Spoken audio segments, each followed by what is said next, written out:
The Indians have said there was ISI, the intelligence service involvement, and in fact the U.S., I think, supported some of those concerns.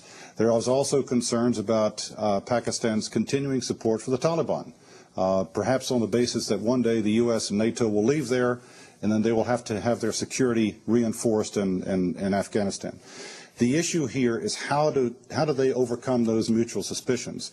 There is something called the composite dialogue, which has shown progress, discussions between the two sides. There have actually been quiet discussions on the issue of Kashmir between the two sides, and those showed progress. Malik, back to you. I know you've got an audience question ready to go. Yeah, I think it's time. Let's have the audience have a say. Please introduce yourself and ask the question. Hi, I'm Farah.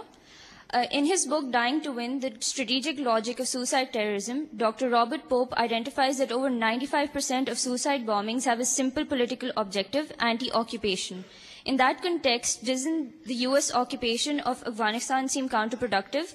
Similarly, increased rate of suicide bombings in Pakistan can be seen as a reaction against capitulation of our government to United States of America. Can you please comment? Well, Frank, the explosive question is all yours to take. Thanks very much.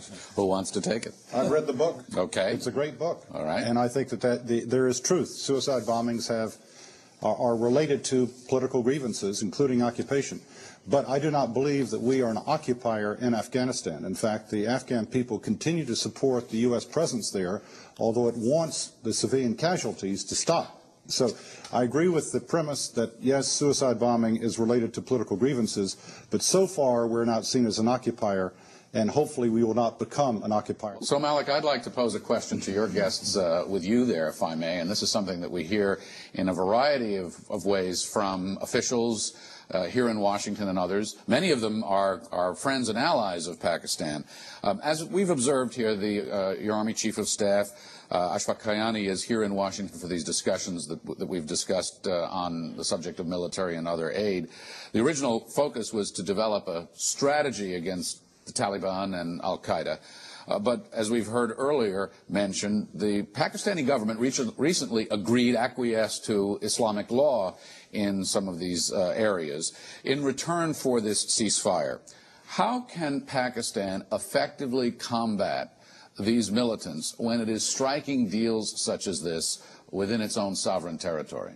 Well, Secretary Noorani, the issue in Swat has to be seen differently. Swat is not part of the tribal area.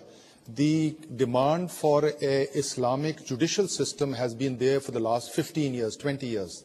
In 94, the government of Punjab, the government of Frontier had given them a deal where they brought in a certain type of a new judicial system. It wasn't good enough, because the government wasn't really, playing ball properly. They were saying something, doing something.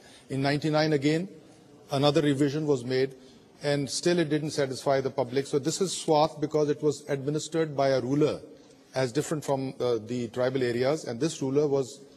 I have to interject this because we're slightly short of time.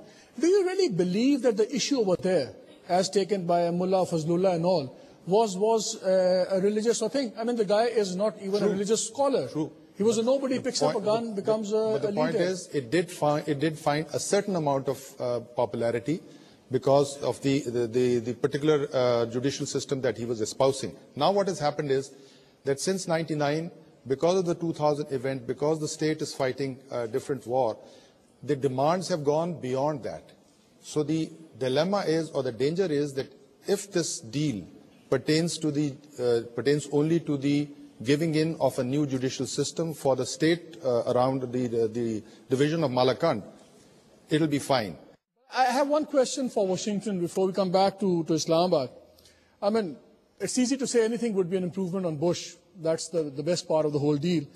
But during the campaign, we heard President Obama talking a lot about Kashmir resolution as being a very integral part of regional peace and solution to the whole thing. And I'd like to quote him. In a Times interview, he said, he called Kashmir being a potential tar pit diplomatically and the need to appoint a special envoy to resolve it.